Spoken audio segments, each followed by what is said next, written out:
postoji li život na drugom Da li američka vlada skriva šta su crne rupe i da li... Eksplora. Obračun sa zagonetkama. HRT Radio Pula. Dobar dan, srdačan pozdrav poštovani i dragi slušatelji i gledatelji Eksplorijanci. Dobili smo jedno pismo našeg Eksplorijanca koji kaže: jedva čekam srijedu ujutro da odgledam svoju omiljenu Eksploru. Tek na kraju pisma sam shvatio da se čovjek javlja iz Pekinga i da je u Pekingu srijeda ujutro kada izlazi Explora na YouTube-u. No, u kojem god dijelu svijeta da ste, svi ste nam jednako dragi, sve vas je više svakoga utorka, odnosno srijede ujutro i to je jednostavno tendencija koja se ne da zaustaviti i ne znam, uvijek želim podijeliti taj optimizam sa svima vama, naravno i sa Koradom, na čijem se licu možda taj optimizam ne da uvijek prepoznati iz prve, ali ja znam da je njemu unutra drago. Korada, dobar dan. Dobar dan, lijep pozdrav. Elon Musk i Starship idu naprijed. Elon Musk najavljuje da će krajem ovog tjedna ići 4. pokusni let i da će u njemu pokušati doista vratiti sve u jednom komadu. Ne, da će probati spustiti, a u komadu neće doći. Ali idemo ovako. Znači, mi smo gledali u prošlih 5 godina situaciju gdje se Elon Musk natezao i svađao sa nečim što se zove kontrola leta u Americi i Federalna agencija za kontrolu svega. I malo se inati on, malo su se inatili oni, ali sad je to počelo biti ozbiljno i vidiš, s druge strane država je počela surađivati. Znači, više ga ne doživljavaju kao SpaceX, ne doživljavaju kao zezanje, nego ovo je nešto što bi moglo funkcionirati. Zadnji let je pokazao da nije bio problem se dignuti gore, nego se vratiti natrag. I taj dio je odrađuje jedan ogroman posao, preko 300 modifikacija. I ono dio koji su isto riješili da u svemiru će se moći orijentirati prije ulaska u atmosferu sa mlaznicama. Doduše, to će biti ispusi iz rezervara, ali da se ne desi kao zadnji put da on ima panele ili pločice za termički udar koji će doživjeti, a da mu se vrti svemirski brod koji ulazi unutra i da se sprži sa krive strane. Znači, taj dio je riješen i jako veliki dio pločica je zadnji put otpao kod poljetanja. Da se razumijemo da nije jednostavno staviti termički štit koji mora izdržati 2300 stupnjeva na nešto što ti je 3 mm inoksa. Znači, oni su išli raditi nešto što su kao pinovi, to su neki hvatači na koje se to sve skupa stavlja, ali vibracije su strašne kod poljetanja. Znači, mi nemamo taj osjećaj, gledamo sa strane, ali astronauti koji su poljetali sa raketama, onima koji su bili prije, to su rekli da to je toliko drma, da je naprosto neopisivo, jer su svaki taj motor raketni, recimo da on funkcionira linearno, ne baš svako toliko iz drma, smjesa i kada se zbroje sve vibracije, gore na vrhu se trese neopisivo. Sad, ti imaš pločice koje su uhvaćene na 3 hvatača koji moraju biti takvi da kad je gurneš gore je zadrži i ta 3 hvatača i nisu nešto ako se to počne tresti i pločica dira drugu. I onda se vibracija prenesi na drugu i onda ti, recimo, sa jedne pločice gdje je sve u redu, na 10. vibracija je već tako da je otkine sa pinova. Znači, te pločice su poseban problem. U međuvremenu su se one i razvile, to nisu one pločice na početku. Znači, one su bolje rađene. Ove na kraju gdje su kritična mjesta su zalijepili sa specijalnim ljepilom. Nisu očekivali da će to izdržati na drugi način. Cijeli vrh gdje je kritično, vidimo da su skinuli pinove, da su ih zalijepili najtvrđe moguće da budu uhvaćeni na toj inox ploči. Da li bi trebalo sve uspjeti? Ideja je da se podigne, kao što su išlo zadnji put dobro, da ode u orbitu dobro, da se dobro pozicionira u orbiti, nikakve rotacije i to pretakanje goriva što je nastao problem, znači da ga se spusti u atmosferu i nije ni to pitanje da li će preživjeti, jer ovisi o kutu. Znači nije svejedno da li ulijeće vodoravno ili kut mora biti točni. Ako uđe pod krivim kutom, odbit će ga atmosfera gore. Znači kao onaj kamen koji baciš na vodu, ako je kut jako krivi, on će odskočiti. To nije ideja. Znači on mora zaroniti u atmosferu i držati stabilno se dolje do nekih, recimo, sa tim krilima da negdje do 12-13 km, znači ultrasutra po troposferu i onda će početi pozicionirati se da se postavi vertikalno i spustit će se u vodu. I na kraju pašće u vodu i tu će se uništiti. I to važi za onaj prvi stupanj koji bi trebao isto tako se stabilizirati i spustiti u vodu morsku. Nije neka velika ideja spustiti nešto tako kompleksnu morsku vodu, bit će uništeno. Ali ideja bi bila simulirati kao da će se spustiti na tvrdo, a onda će plusnuti u vodu. Ovo kad si rekao da sigurno neće pokušati sletjeti i da će pokušati riješiti taj problem zagrijavanja plašta sa pločicama. To su zapravo inženjerski problemi. Zar oni nisu mogli da ne unište nešto što je vrijedno toliko velik novac, jednostavno na malom modelu prije isprobati ili jedan mali poslati u atmosferu gore i onda ga pokušati vratiti? Dakle, zašto čitav svemirski brod slati da bi se takvi inženjerski problemi testirali? Neke stvari ne možeš skalirati. Znači, mi obično razmišljamo da ti napraviš nešto malo i onda napraviš veliko i onda je to isto. Recimo, kad biš uzeo mrava koji nosi nekoliko puta svoju težinu i sad ga povećaš na veličinu kamiona, taj mrav se ne bi mogao dignuti. Znači, skaliranje ide u drugom pravcu. Znači, ako je to dobro kad je veliko, kada stisneš u malo, recimo 10 puta, to je još bolje. Ali ne ide u suprotnom pravcu. Znači, kad budu napraviti da taj svemirski brod, onako veliki, nikakav problem stisnu da imaš mali koji radi još bolje, ali ne ide u suprotnom pravcu.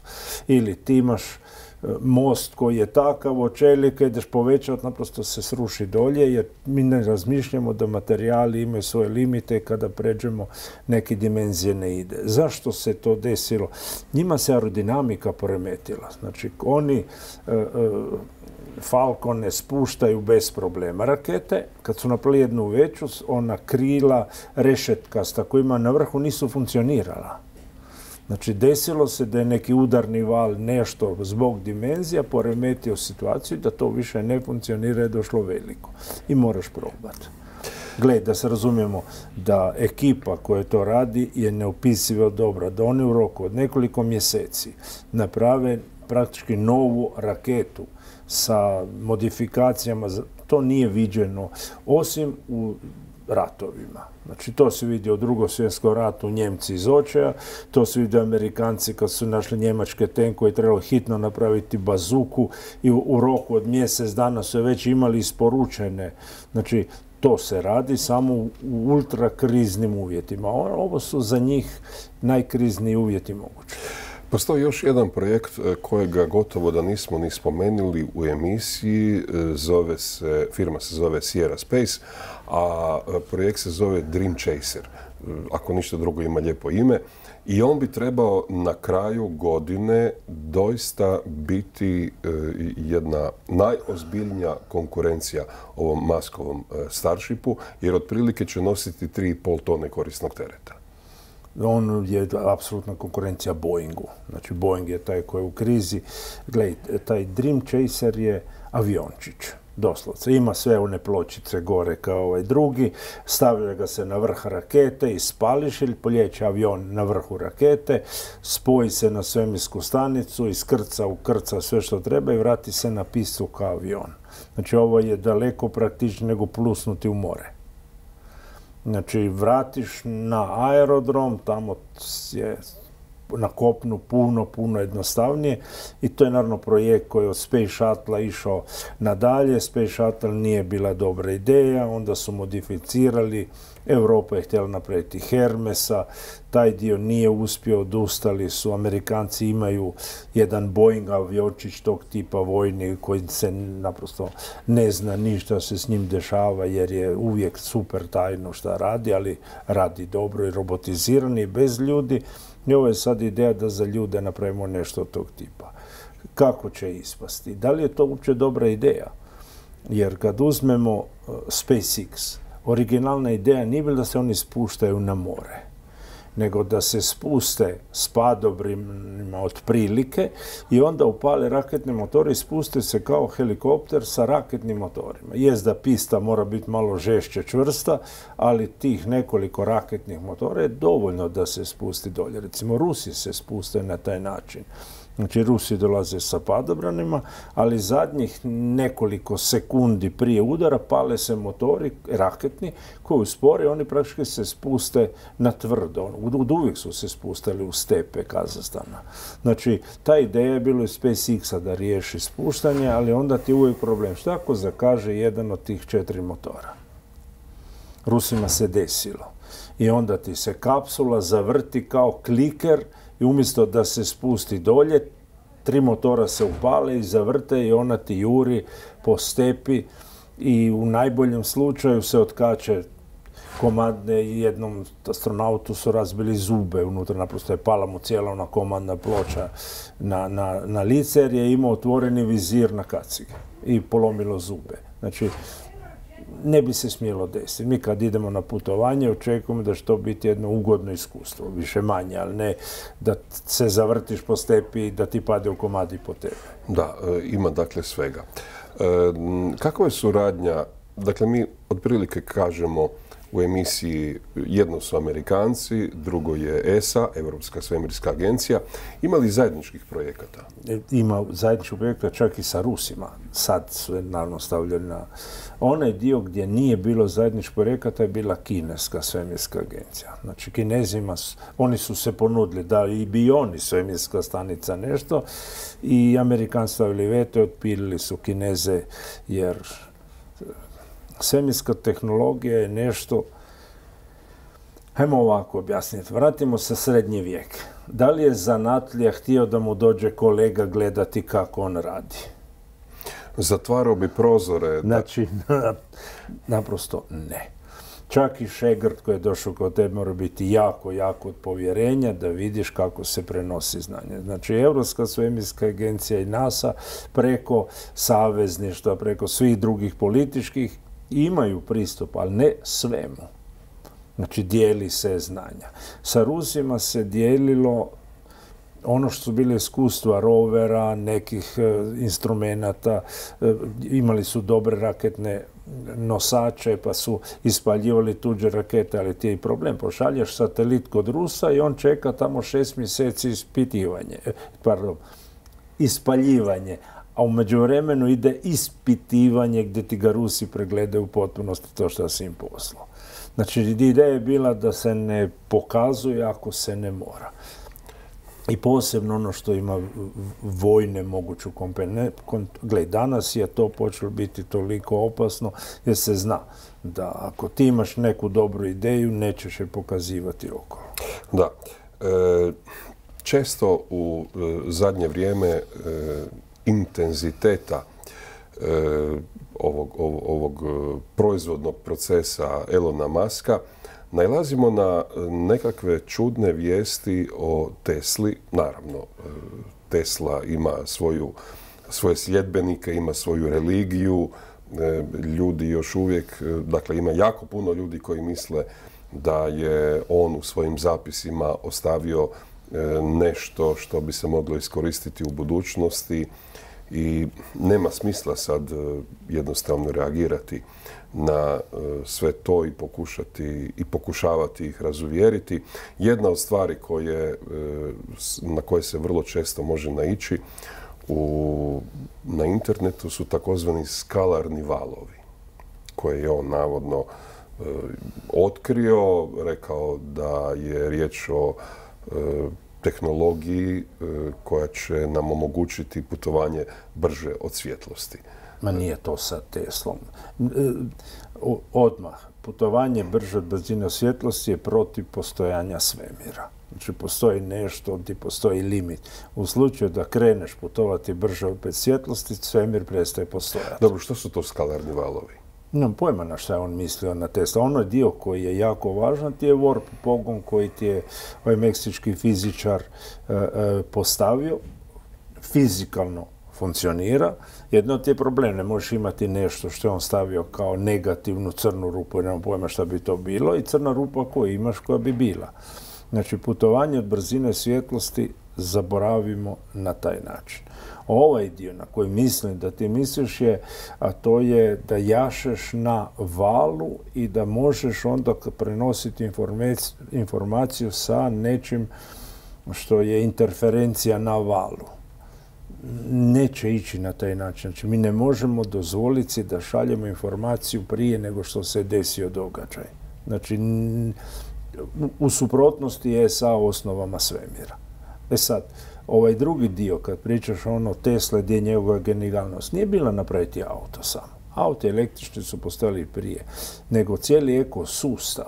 Znači, ako imaš Tesla auto i imaš Tesla punionicu, to nije neka punionica negdje Bogu iza leđa, nego ti dođeš tankirati na tvoju punionicu, kako gurneš utičnicu, auto se javi punionici, oni se prepoznaju, oni znaju koliko imaš na računu i krene ti davati struju bez nekih cinguli, migli, ceremonija. Korado. Znači, to je cijelina. Znam, ali sad se dogodio nesporazum koji se može dogoditi kad razgovaramo o Tesli.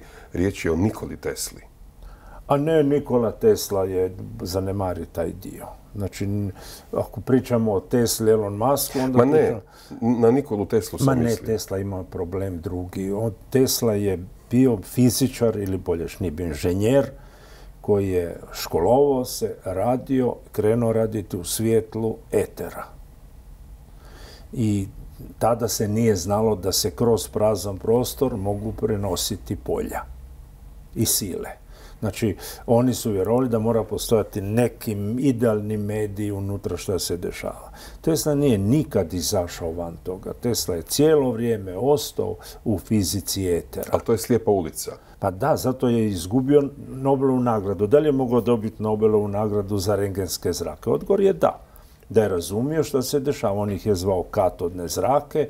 Kada si je dopisivao s okolom, radio slike sa njima, i rentgen je dobio Nobelovu nagradu. Znači, kada je on izmislio radio prijenos s idejom da eter će to prenijeti, napravio rezonator, tu rezonator na brodu, zbilja upravljao brodićom okolo na daljinu, to je bilo čudo, ali on nije shvatio da to će moći se i pojačavati signal, jer je tad nastajala elektronika na drugim osnovama. Kad je Marconi to vidio, rekao, bingo, ovo treba samo malo istvikati, ja mogu gledati šta god hoću. I bio je kod Tesla i vidio, i Teslina antena se zove Marconijeva, i naprosto je maznuo sve što je mogao Tesli i dobio i on Nobelovu nagradu. Znači, taj je bilo naprosto prokletstvo da Tesla nije odradio tu 4. godinu fakulteta i da je odradio i ono što je bila sljedeća fizika koja je upravo nastajala tada. Da, a da ne pričamo da je Marconi za razliku od Tesle bio doista praktičar. Dakle, Ne, Tesla je bio jako praktičar. Nemojmo Teslu. Tesla je imao zlatne ruke što se tiče izrade stvari. Ma mislio sam, nije imao smisla za biznis. A ne, Tesla je bio katastrofa. Marconi je, dakle, prva tvornica radioaparata se zvala Marconi. Patentirao je sve živo i derao je englesku, američku vojsku za patente, bio osobni prijatelj s Mussolinijom, imao jahto Elektra u Italiji. Gle, on je bio netko koji je kužio u biznise. I kada je se postavilo pitanje da mu američka vojska doista mora vratiti, odnosno platiti izvjesnu svotu za njegove izume, onda su brže bolje ga dali na sud i proglasili ipak Teslu. Ne, Tesla ga je dao na sud. A samo što je presuda donesena u korist Tesle da oni ne moraju platiti. Da, Jasno, mislim ono je lijep posao. Amerikanci. Da, da. Ali sve to je trebao zapravo u emisiji biti uvod u jedan mogući novi proboj u raketnim motorima koji bi možda išli na plazmu, odnosno pulsno bi se ta plazma generirala. Nije problem kako ćeš generirati plazmu. Recimo, mi imamo plazma motore u laboratorijama od 100 kW. I to uopće nije loše, jer u svemiru nemaš trenja i 100 kW, čak i da imaš nešto da ima 100 tona, to će ubrzavati, cijelo vrijeme ubrzavaš i odeš od Zemlje do Marsa, umjesto u 6, 8 mjeseci, godinu dana, napraviš to recimo u 2 mjeseca, u 15 dana, zavisi koliko ti je jak plazma pogon. Ali taj motor u plazma pogona Zemlje je spojen na električnu mrežu. Otkuda ti struja u svemiru? Znači ti ne možeš samo ok, sad ćemo staviti baterije. Nema. Baterije nemaju gustoću koju ti treba. Jedina gustoća koja ima za to je nuklearna energija. I sad, da li mi možemo napraviti nuklearni reaktor da radi bilo gdje?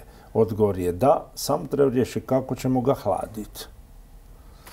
I onda je opet problem. Kako ćeš nešto hladiti u vakuumu? Ti si u stvari u termos boci, gdje jedini način za se hladiti je zračiti toplinu. I onda imaš problem da moraš imati ogromne hladnjake za iradijaciju i to u svemiru je teško napraviti. Znači, mi za 2 kW bi riješili. Svemirska stanica ima za 10 kW i pola onih panela koje mi vidimo na slikama nisu solarni paneli, to su paneli za hlađenje. I sad, znači, ti biš morao imati jednu ogromnoću od panela za hlađenje da možeš hladiti nuklearni reaktor. I tu je problem. Ili moraš imati nuklearni reaktor koji će raditi na temperaturama koje su sulude.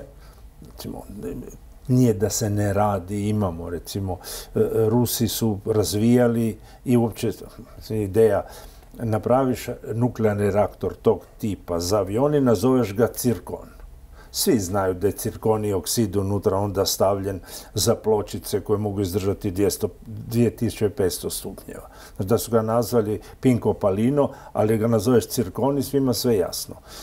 I Amerikanci to rade. I Rusima ne rade zato što čistoća cirkonog oksida mora biti fantastična da može uopće izdržati te temperature.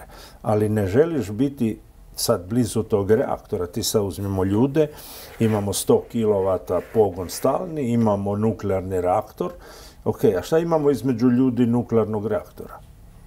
Da li ti želiš biti blizu nuklearnog reaktora na 2000 stupnjeva koji zrači kao lud i ti si mu negdje na vrhu te rakete u blizini. Znači moraš staviti neki štit između. Ti štitovi su jako teški. I onda ideja, stavimo svu vodu koju imaju za piti, sve stavimo tamo, ali onda su ti izotopi u pitanju. Znači, mi nemamo jedno lijepo, elegantno rješenje, sad ćemo uzeti i staviti. Da, još. Energija je uvijek problem. Znači, naša civilizacija postoji samo zato što smo naučili koristiti energiju koja nije ljudska.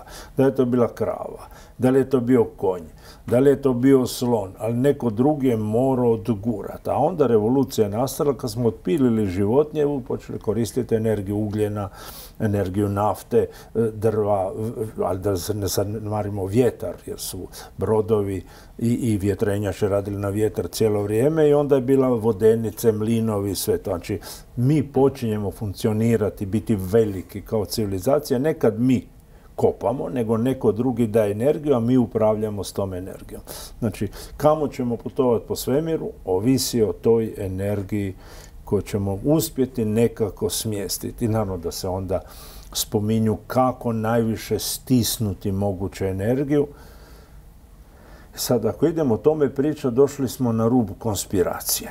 Jer je pitanje, ovdje imamo akumulatore najbolje moguće je toliko energije. Imamo kemijsku energiju, ali moramo kisik iz zraka, pa kad zbrojiš gorivo plus kisik, to je u stvari teško. Onda imaš nuklearnu koja je izuzetno gusta. Ali razlike između ove najbolje kemijske i nuklearne je nekoliko reda veličina. Zašto nemamo nešto između? Znači između električne energije kemijske i ove nuklearne. I odgovor možda čak i imamo. A zove se hladna plazma. I mi to ponekad i vidimo u Istri, Kvarneru, gdje se češće dešava u obliku kuglaste munje. Znači, imaš električno pražnjenje i nastane ti u zraku plazma od nekoliko tisuća stupnjeva stabilna, sa ogromnom količinom energije.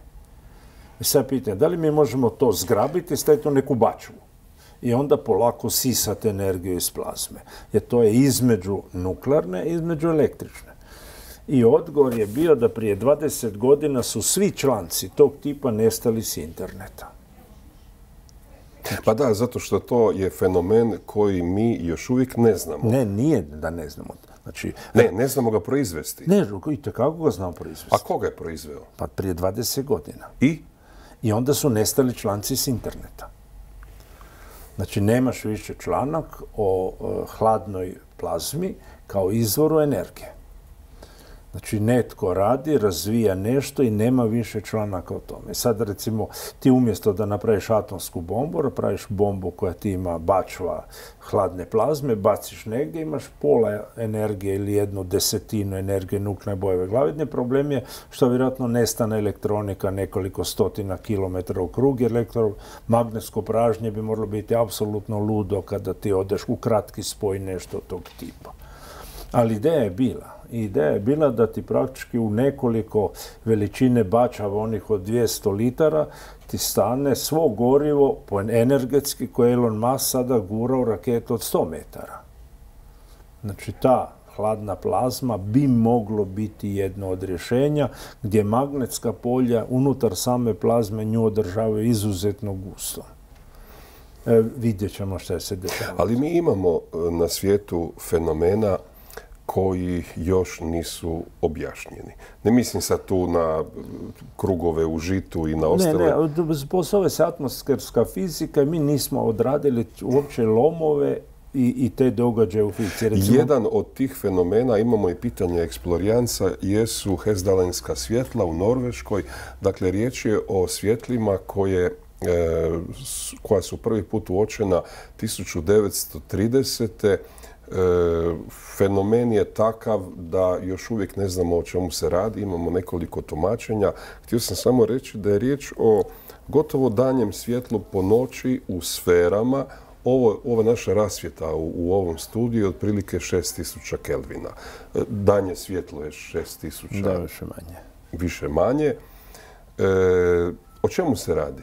Niko ne zna, sam me pitao nešto što su istraživanja otprilike rađena. Sad može biti. Kad pričamo o Skandinaviji, cijeli taj poluotok, mi pričamo o geologiji, pričamo o mineralima i pričamo o svijetu koji je bitno različit. Tamo su najveća nalazišta rijetkih zemalja na svijetu. Najbolja željezna ruda.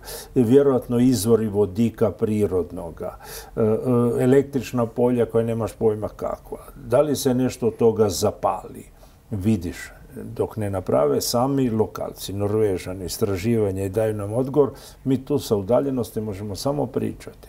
Znači, mi imamo već dobri 25 godina, mislim da se šalju pozivi na akcije odlaska, snimanja, viđenja, ali sve ti je to napravljeno onako ofrlj, par hipoteza je došla, niko nije išao dokazivati o čemu, da li izlazi vodik, treba otići tamo i treba mjeriti.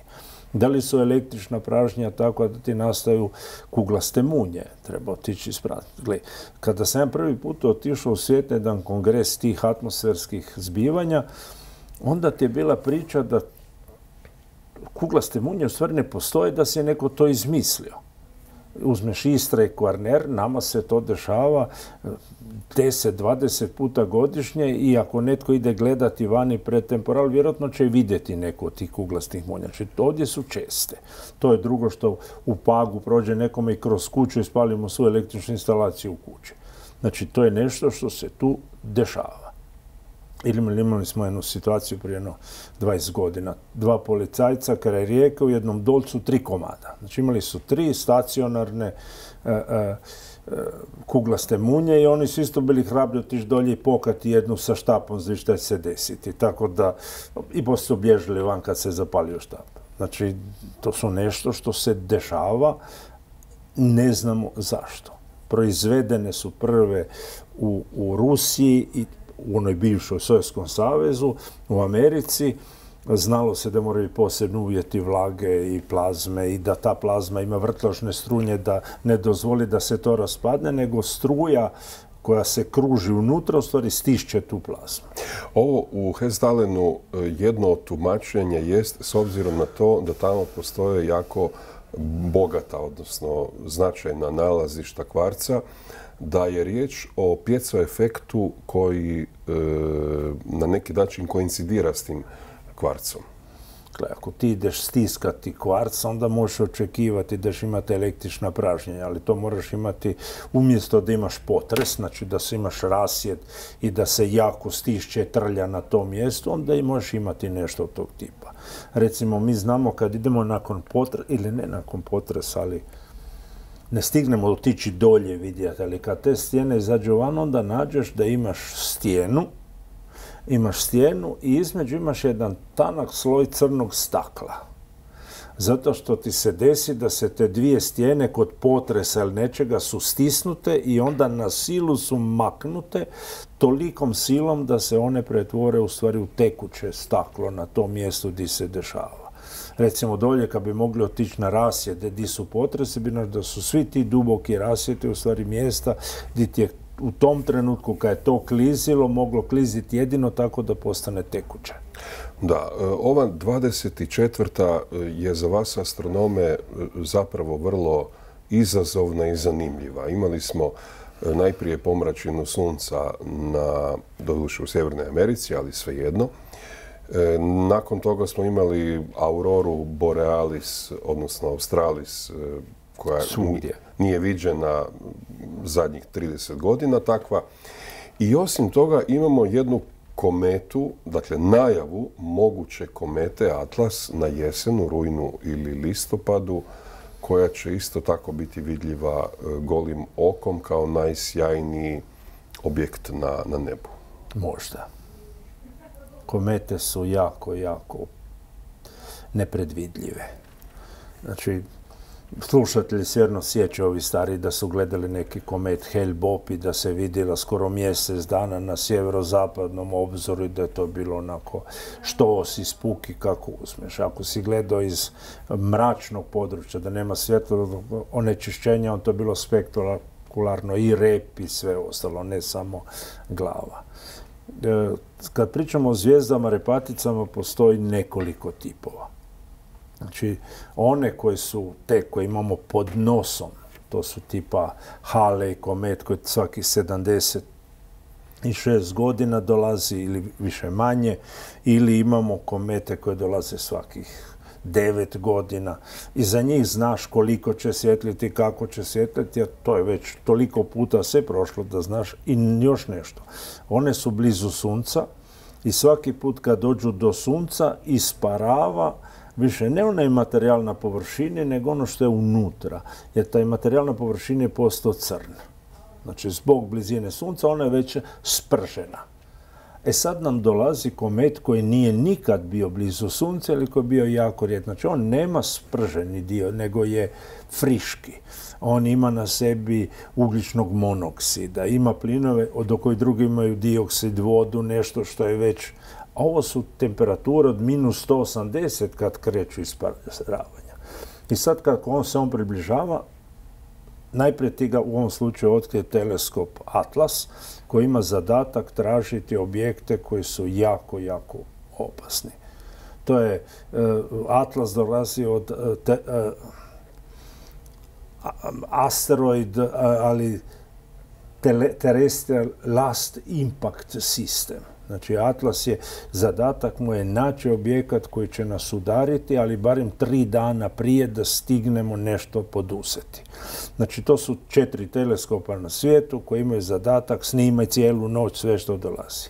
I oni su našli taj komet. U trenutku kad su ga oni našli i pratilo se, matematičari su produžili unazad mjesto i našli da je slikan s kineskim jednim teleskopom iz Tibeta ranije, ali da su ga Kinezi prijavili kao objekat koji nema kometni status, znači da nije tufnica, nego da je točkica. Znači da on, od kad su ga Kinezi otkrili do kada je počelo snimanje na Atlasu, on počeo isparavati, napuhava se i ima sada nešto što zovemo komu. Iz svih tih podataka, plus gdje će doći zaključak, ako ovako nastavi, bit će on zajedno sa glavom i sa svime sjajan kao Venera. I to bi bilo jako, jako sjajno. I to je negdje 10. mjesec ove godine. Da li može biti da ništa od toga se ne desi? Već je bilo. Znači imali smo komet koji je sve to tako pokazivao i članci u novinama su bile stiže spektakl i skoro niko nije vidio komet Kohotek, jer je to bila jedna mizerija gdje si trebao vidjeti kroz teleskop. Znači mi ne znamo šta će se desiti, moramo imati još par mjeseci praćenja, onda ćemo znati. Mogućnost je ono, ako sve bude dobro, bit će to spektakl u 10. mjesecu. Ako ne bude dobro, onda će to, ko imaju teleskopčiće doma, budu si gledali i slikali. Još ćemo samo jednu temu iz svemira, a onda idemo na ovaj naš svakodnevni život.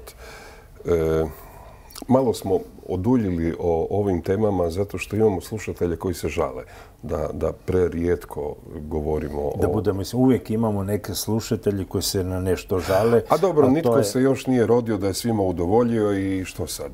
To je tako. Dakle, riječ je o magnetosferi, odnosno o zemljenom magnetnom polju. Mi znamo da ono nije homogeno, da nas štiti od kozmičkih zraka, da u ovisnosti od te njegove promjene ili lujanja ovisi konačno i to da li ćemo se vidjeti auroru borealis, naravno u sprezi sa svim onim što nam dolazi iz koronalnog dijela Sunca. Sad je ono što je zanimljivo jest da on ima i rep. Zemlja se u svemiru ponaša kao ona zvijezda repatica koju smo sad spominjali. Znači, s ove strane je udarni val i sunce pretišća, a sa druge strane nama isto dio atmosfere bježi u svemir. Ne puno, ali bježi i nastaje jedna vrsta magnetskog repa sa plazmom. I taj rep ponekad ima čvorove, znači gdje se koncentrira ta plazma.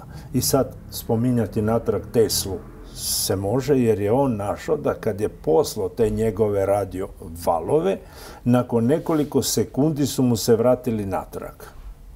Ali sad ti gledaš, čekaj, kako nakon nekoliko sekundi? Ako prošalješ do mjeseca, ako se odbije od mjeseca, to su ti nešto manje od 2 sekunde. Ali nekoliko sekundi znači da je nešto nekoliko puta dalje od mjeseca, od čega će ti se to odbiti. U ono vrijeme niko nije znao da postoji plazma, oblak u repu i da ovisi o sunčevoj aktivnosti. I onda imaš cijelu jednu teoriju konspiracije o jednom velikom svemirskom brodu, crnom vitezu, koji se nalazi na nekoliko milijuna kilometara od Zemlje. To je taj dio čvorova plazme koja zdrži zarobljena Zemlja u tom magnetskom repu iza. Ono u čemu, zašto je to sad vijest, kako je pojačana sunčeva aktivnost, tamo ima više toga, više pulsira, više radi džumbusa i onda je to vijest, evo možemo promatrati što se dešava u magnetskom repu Zemlje.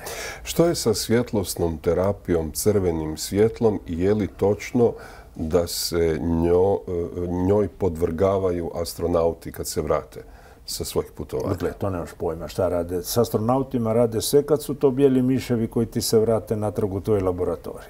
Znači mi astronaute možda doživljavati onako kako su to radili u Sovjetskom savezu, heroji naroda koji pokazuju koliko je superiorni socijalistički sustav i onda se vrate i onda su osteoporoza jer su izgubili kosti.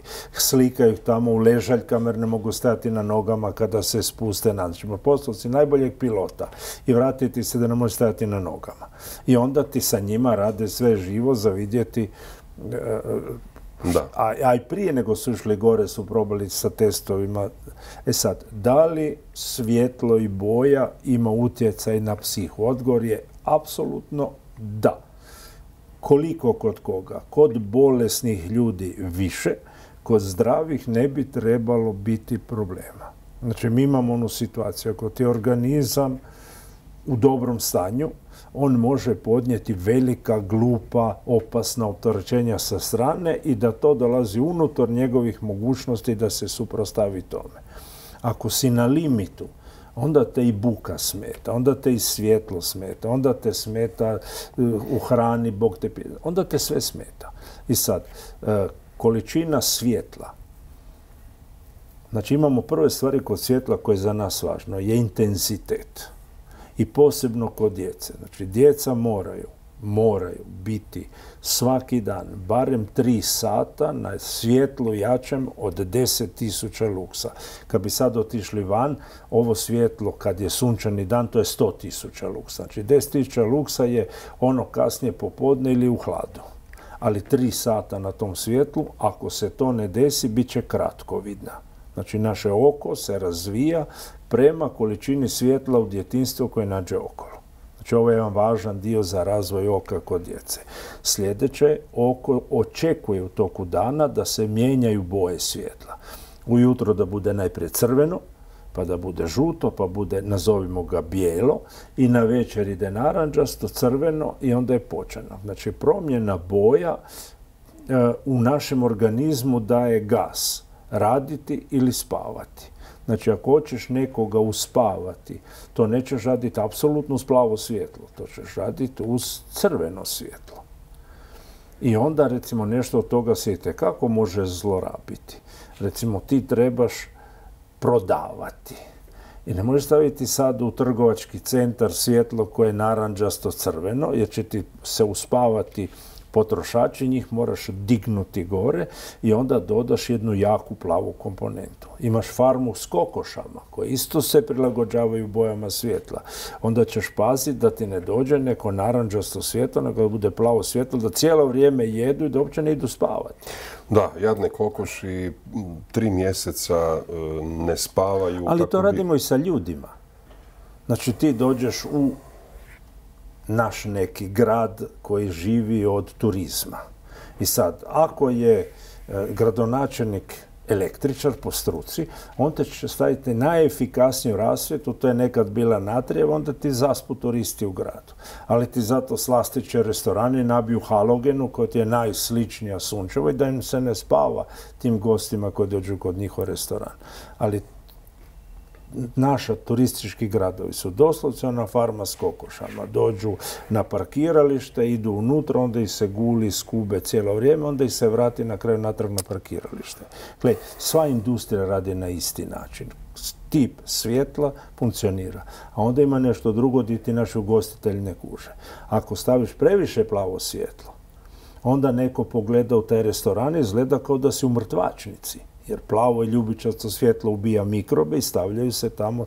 Znači, ulaze ljudi u restoran gdje je svjetlo negdje oko 3000 kelvina, a ne 6 ili 7 ili 8. Ili recimo 7 je neko led grozno.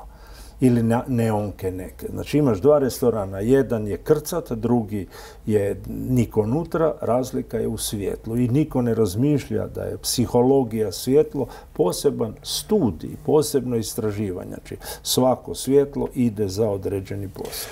Još samo malo o zemlji. Ti često kažeš da se mi, ne zato što ti često kažeš, ali doista zemlja se udaljava od sunca i mislim da je bilo rečeno svake godine 6 centimetara da smo dalje od sunca. I onda će to za 1.000.000 godina biti mrtvo. Kako to izračunamo?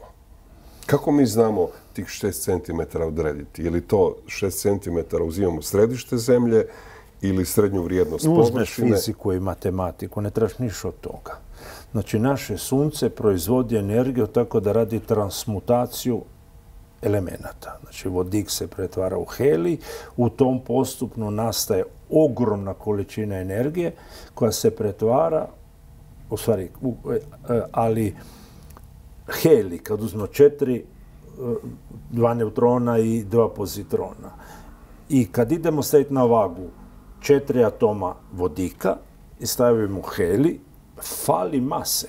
Znači, u tom nastanku helija ti je nestalo mase. Kamo je ona otišla? U energiju. I tu je onda ona Einsteinova formula, transformacija energije, sve super. Ali to znači da naše sunce svakim danom je sve lakše. Ali to nije ono pitanje 3 kile, nego pričamo o milijardama tona koje se pretvori u energiju. Znači ti imaš sunce i zemlja se vrti oko sunca. I ako je sunce sve lakše, ono ne uspijeva držati zemlju na toj danici, nego zemlja spiralno odlazi od sunca koje ti je sve lakše, lakše i lakše. Kao i sve ostalo u sunčevu. Kao i sve sunce, svi se odlaze jer sunce više nije onako teško kako je bilo. Znači, sunce je svaki danom sve lakše. Ono što pada prema suncu, te do njega više skoro ne stigne, jer nivo zračenja od sunca prema van takav da sunce puše prema van. I protone, i ovo kad je imali smo udar u zemljinu atmosferu, milijarde tona protona. Čekaj, milijarde tona, otkud su došle? Od sunca.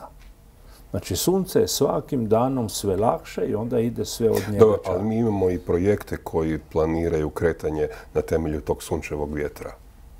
To su sunčeva jedra, ali ne sa protonima, oni su zeznuti, njih ne diraš. Oni ti prolaze kroz sunčevo jedro. Sunčevo jedro su za svjetlo. Da. Dobro, ćemo o svemiru još ili je... Ne, malo smo otišli tumač, možda će neko i njurgati. Pa neće, nitko... Mislim, imamo puno i drugih vijesti iz drugih područja, ali naravno da su uvijek medicina, uvijek su ova druga područja. Jedna koja će možda ljudima uliti malo optimizma koji nam je neophodan u ovoj 24. jest i vijest da se uzorkovanjem i pretragom, krvnom pretragom, za razliku od dosadašnjih iskustava, čak 7 godina unaprijed može detektirati mogućnost pojave karcinoma. Ali ovo ti je dobra i loša vijest. Zašto je loša? Zato kad mi idemo razvijati dijagnostiku, onda i nešto što ti je potpuno nebitno može biti opasno. Znači, ti kada uzmeš jedan odrasli organizam koji ima dobar imunološki sustav. I da li ti kao muškarac dobivaš 10-15 puta rak prostate godišnje? I odgovor je da. Ali to su 3-4 stanice koji imunološki sustav otkrije i likvidira da ti nemaš pojma. Da li kod žena se može desiti da imaju na grudima ili negdje i druge te probleme? Da. I čvorić od 1 milimetra, sad ga vidiš, imunološki sustav, to nestane, niko ne zna da se desilo. Sad ako ti digneš dijagnostiku, da vidiš te 3 stanice u ranoj fazi koje će onako ubiti te limfociti, ti imaš svaki 3. dan paniku, imaš rak. Imaš stres? Da stres, nazovimo to je totalni raspad sustava. I sad imaš rana dijagnostika, čak i za rak grudi. Neki čvorić od milimetra nije bitan dok ne postane dovoljno velik da sad je već zabrinjavajuće. Kada ćeš dati alarm? Ako ga daješ rano, dovodiš te ljude sa lažnom informacijom u groznu situaciju, jer oni neće funkcionirati sljedećih godinu dana. Nakon toga, čak i kad se pokaže da je bila lažna uzbuna, onda je bolje ne. Znači, dijagnostika može biti da ti imaš neke stanice koje su upravo mutirale, kojih ima nekoliko, i taj kemijski miris nećeš samo ti izmjeriti, nego će i te limfociti naći da su tamo i otići to ubiti. Znači, dijagnostika mora imati finoću koja ne smije biti prevelika. I ovdje je nešto što je dobra vijest, ali to ne biš onda kad imaš koncentraciju koja je takva, to može biti alarm za liječnika, ali to nije nešto što bi trebalo reći mogućem pacijentu, nego mu samo reći da ne bi bilo loše da za jedno 6 mjeseci ponovimo to isto. Treba reći da je to vijest iz prošlog tjedna. Ma ne, ali dijagnostika se razvija strašno. Da, ali da je riječ o tragovima proteina u krvi, da se na temelju toga može rano dijagnosticirati, ali to je, dakle, onaj sitni nagovještaj tek. Da, ali ići će se u tome. To je veliki novac u pitanju. Znači, od dijagnostika i onda ti prestrašiš neku s druge strane i biznis opportunity neopisivi. A dobro, to su etički problemi s kojima će se znanstvena zajednica... Ne bavi se etičkim problema. Ti znaš da farmaceutska industrija, svi ovi drugi etičke probleme baš ne vide jako. Znači, onaj dio koji treba reći da ta dijagnostika mora biti nešto da imamo liječnika u kojeg imamo povjerenje i da se to radi s njim i da on nam samo reče da se nađemo za 6 mjeseci da ponovimo tu priču i da li to raste ili pada. Znači, onaj dio koji nama fali je hrpa eksperata koji će taj posao odrađivati. Mi nećemo imati dovoljno liječnika za svijet koji dolazi. Znači, svijet u kojem ima puno više starih, u kojem postoje puno više problema, u kojem nećemo imati liječnika za to pokriti. Da. Sad ćemo malo o fenomenima o kojima rijetko kad razmišljamo. Otprilike svi znamo da radost u našem kulturnom okruženju ili društvenom okruženju iskazujemo pljeskom, aplauzom. I kad netko nam se sviđa, kad u kazalištu izvedu glumci dobar komad i dobro naprave posao, onda mi znamo aplaudirati, 10 minuta, ustanemo iz počasti. To su po svemu sudeći radili i stari Rimljani, uostalom zato se aplaudere i naziva taj pljesak. Međutim, zašto to radimo samo mi? Zašto to ne rade životinje? Ne rade majmuni to. Ko je rekao da radimo samo mi? Znači, pljesak je nešto vezano uz primate. I to je način na koji prije pojave govora možeš zvukom jakim dati do znanja tvojim sudionicima ili iz tog plemena ili kako ćemo nazvati tu skupinu majmuna, jer nije čopor. Čopor je jedan ružan naziv, majmuni nisu takvi, to samosvjesna bića. Znači, daš informaciju da se nešto dešava. Ti možeš to i vikanjem napraviti, nekom vikom, nekim načinom, ali vikanje je dosta da možete izdati. Recimo, ovo je skoro pa prirodni neki šum koji nije vezan uz glas. Tako da znamo da kod nekih primata imamo pljeskanje. Pretpostavljamo da je to rana forma govora kod lovaca i kod događanja tih ranih plemena. I onda smo gledali samo evoluciju, a onda je pitanje da li postoji psihološki da se rasteretimo sa tim. Odgovor je da. Znači, ovo je način da stres, ugodu, nešto pretvorimo u nešto fizičko, a onda kad svi počnu pljeskati, onda ti je pripadnost grupi. Znači, kad drugi pljeskaju, da ti sebe prisiliš da ne pljeskaš. Znači, to je velika odluka jer ti onda ne pripadaš toj grupi, a mi smo jako društvena bića. Tako kad svi počnu pljeskat, krenu pljeskat. I sad, kada prestati pljeskati, opet je problem. Znači, ako si u grupi koja je homogena, sad, da li ćeš ti biti prvi koji ćeš prestati pljeskati? Opet je odluka koja je takva da ako niko nema kuraži prestati, onda pljeskaju 10 minuta, 22 minuta, što je rekord na filmskom festivalu u Cannesu gdje je jednom... Ma da, ali taj film to nije zaslužio. A dobro, ali niko se nije usudio prestati pljeskati. To je ono kao kad imaš u publiku u nekoliko redova i onda ljudi se počnu ustajati i pljeskati izvođačima, a ovi u prva 3 reda jednostavno ne znaju da su se ovi ostali ustali i počeli pljeskati, tako da imaš prva 3 reda koji stoje i navodno ne iskazuju dovoljno poštovanje, a ovi ostali ustaju i plješću. Problem je među društvenim bićima ko će biti prvi koji će prestati pljeskati. A ili usuditi se, ne pljeskati, ako ti se možda i nije svidio, ali svi plješću, sa šta ćeš napraviti?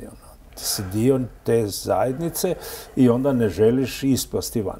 Naravno, uvijek ima oni koji ne plješću, ima i ona slika kad su svi pozdravljali Hitlera, jedan koji nije, pa su otišli ga pitati za partijsku pripadnost i ostali. Na slici bi ostalo zabilježeno da on nije. Ne, ali nije se saznala njegova sudbina. Je završio u logoru.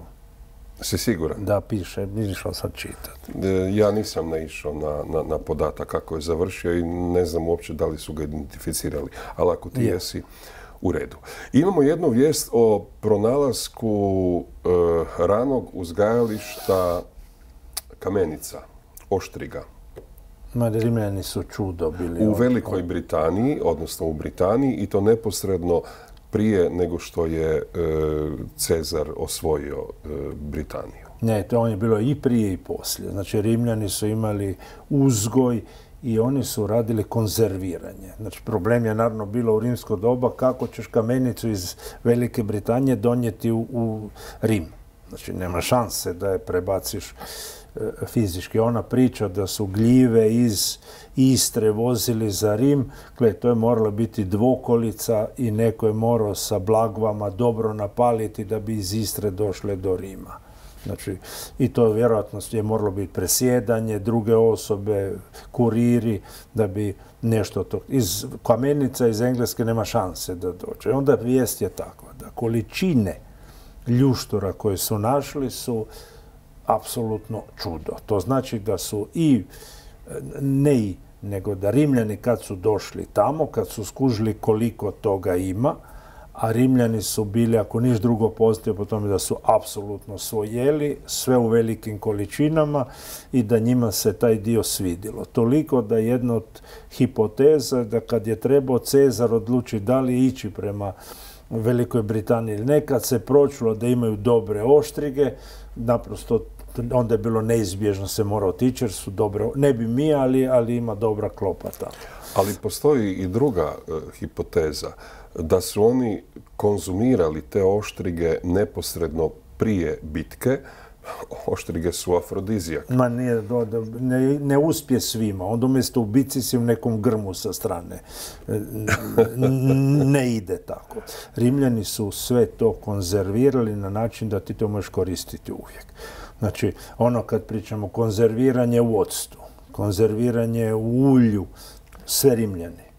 Znači, oni bi vjerovatno skuhali ih i onako je konzervirali ulju i onda transportirali okolo i jeli. I Englesi spominju mjesto gdje se procesiraju oštrige za transport dalje. Da se razumijemo da mi to imamo i u Istri. Znači, ja kad sam čitao to vijest, on se sjetio kad odeš iznad Limskog kanala na Gradinu gore i gdje je to naselje i dođeš na jedno mjesto gdje valjda postoji metri i metri visine ljuski školjki što su ovi naši preci istamanili spuštajući se Limski kanal i nosili gore to zes. Valjda školjke su jeli svi jer nisu posebno brze kada trebaš ih loviti. Da, ali vjerojatno su se u Limskom kanalu uzgajali i konačno Rimljani su izmislili uzgajanje školjki na konopu i ne uzgajaju se ni danas bitno različito, ali ovo u Velikoj Britaniji ovo su bile prirodne. Je na kamenu, to je bilo čudno. Vidiš po njima kada ih se skida s kamena, da li se lomi ili ne. Uglavnom, zaključak je bio prvo. Rimljani su jeli sve što se našlo. Ako je bilo dobre hrane tamo, onda se bio sigurno za osvajanje, jer nisu tražili samo bogatstvo, nego hranu. Ali nije svaka hrana koju nalaziš u prirodi baš odmah za pojesti, bez obzira na termičku obradu. Tako imamo vijest o jednoj obitelji iz Sjedinjenih Američkih Država koja je konzumirala medvjeda i na kraju su završili sa trihinelom.